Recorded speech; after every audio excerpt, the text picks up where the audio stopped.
সময়টা ছিল হিজরি ২য় শতাব্দী। ইসলামী ইতিহাসের এক সন্ধিক্ষণ। ইসলামের শাসন ব্যবস্থা তখনই সুদূর সিন্ধু থেকে আন্দালুস এবং উত্তর আফ্রিকা থেকে এশিয়া মাইনর পর্যন্ত বিস্তৃত। কিন্তু প্রশ্ন ছিল একটাই, এত বিশাল এক ভূখণ্ড, এক নতুন সমাজ, নতুন নতুন সমস্যা, এগুলোর সরিয়ে সমাধান কিভাবে হবে? ঠিক এই জায়গাতেই ইমাম আজম আবু হানিফা রহমাতুল্লাহ তাআলা আলাইহি অন্যদের চেয়ে আলাদা হয়ে ওঠেন। তৎকালীন ফিকহি শাস্ত্রের অবস্থানের কথা যদি বলি তাহলে বলতেই হয় ইমাম আজম আবু হানিফা রহমাতুল্লাহ আলাইহির আগে ফিকহ ছিল মূলত বিচ্ছিন্নভাবে, মাসালা ছিল, উত্তর ছিল, কিন্তু সেগুলো ছিল ছড়িয়ে ছিটিয়ে। বিষয় কিংবা অধ্যায় ভিত্তিক সুবিন্যস্ত সুসংহত কাঠামো এই বিষয়গুলো তখনও পূর্ণতা পায়নি। আর ইমাম আজম রহমাতুল্লাহ আলাইহির হাতে এসে ফিকহ শাস্ত্র হয়ে উঠল এক সুশৃঙ্খল ও সুবিন্যস্ত। তিনি প্রথম ব্যক্তি যিনি ফিকহকে অধ্যায়, উপঅধ্যায় ও ধারাবাহিক বিন্যাসে সাজালেন। এমনকি ইমাম মালিক রহমাতুল্লাহ তাআলা আলাইহির মতো মহান ইমামও স্বীয় লিখিত কিতাব মুয়াত্তা ইমাম মালিক সংকলন করেন তার পদ্ধতি অনুসরণে। তাই বলাই যায় অন্যান্যরা ফিকহ বলেছিলেন আর ইমাম আজম আবু হানিফা রহমাতুল্লাহ তাআলা আলাইহি ফিকহকে দাঁড় করিয়েছিলেন। তার যুগে বহু বড় বড় আলেম ছিলেন যারা ব্যক্তিগতভাবে ফতোয়া দিতেন, সেটা ভুল ছিল না, কিন্তু সেখানে ঝুঁকি ছিল। ইমাম আজম রহমাতুল্লাহ তাআলা আলাইহি সেই জায়গায় এক বিপ্লব ঘটান।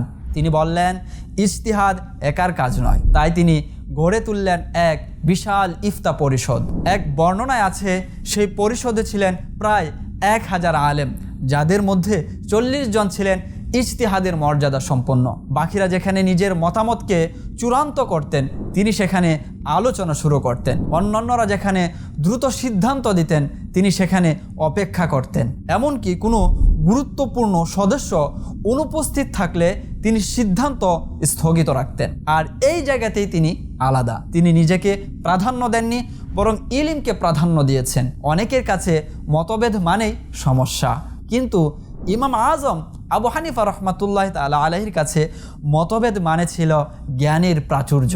যদি কোনো সদস্যের মতামত পরিষদের চূড়ান্ত সিদ্ধান্তের সাথে না মিলত, তবুও সেই মত বাতিল হতো না, বরং সেই মতটি তার নাম সহ আলাদাভাবে সংরক্ষণ করা হতো। ভাবুন তো, সেই যুগে যখন ক্ষমতা আর কর্তৃত্বই ছিল প্রভাব প্রতিপত্তি, সেই যুগে একজন আলেম মতভিন্নতাকে দলিল হিসাবে রেখে যাচ্ছেন। ঠিক এই মানসিকতায় তাকে কেবল ফকিহ নয়, বরং ইলমি সভ্যতার নির্মাতা বলে বিবেচনা করা হয়। অনেক আলেম ছিলেন অসাধারণ মেধাবী, কিন্তু ইমাম আজম রহমাতুল্লাহ আলাইহি ছিলেন মেধা ও পদ্ধতির সমন্বয়ক। তিনি জটিল সমস্যার সহজ সমাধান দিতেন, এটা সবাই জানে, কিন্তু তার বড় কৃতিত্ব হলো তিনি সমাধানগুলোকে নীতি ও কাঠামোর মধ্যে নিয়ে আসতেন। তিনি নির্ধারণ করলেন 4টি মূল দলিল: কোরআন, সুন্নাহ, ইজমা ও কিয়াস। এই ভিত্তির উপরেই দাঁড়িয়ে তিনি তাবিঈন যুগে ইজতিহাদ ও ফতোয়া প্রদান শুরু করেন।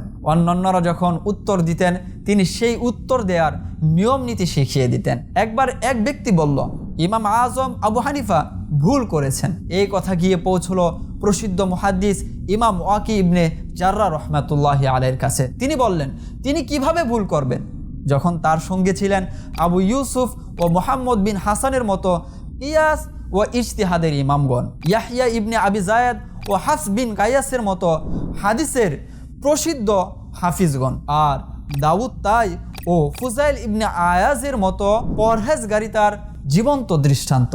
তারপর তিনি বললেন, এমন পরিবেশে যদি ভুল হয়েও যায় সংশোধন নিশ্চিত। আর এটাই হচ্ছে তার বৈশিষ্ট্যগত ভিন্নতা। তিনি একা ছিলেন না, তিনি ছিলেন একটি সম্মিলিত জ্ঞানগর্ভ ব্যবস্থাপনার কেন্দ্রস্থলে। অনেক আলিম এসেছেন, তারা ইলম রেখে গেছেন, কিন্তু ইমাম আজম আবু হানিফা রহমাতুল্লাহ তাআলা আলাইহি রেখে গেছেন একটি পদ্ধতি, একটি কাঠামো, একটি ধারাবাহিকতা এবং উম্মার জন্য একটি স্থায়ী পথ নির্দেশনা। তাই তিনি শুধু একজন আলিম নন, তিনি একটি জ্ঞানগর্ভ প্রতিষ্ঠান। ইতিহাসে অনেক নাম লেখা থাকে, কিন্তু কিছু নাম এমন রয়েছে যেগুলোকে কেন্দ্র করে ইতিহাস রচিত হয়, আর ইমাম আজম আবু হানিফা রহমাতুল্লাহ তাআলা আলাইহি তাদেরই একজন। আল্লাহ পাকের অজস্র রহমত তার উপর বর্ষিত হোক এবং তার সদকায় আমাদের মাগফিরাত হোক, আমিন।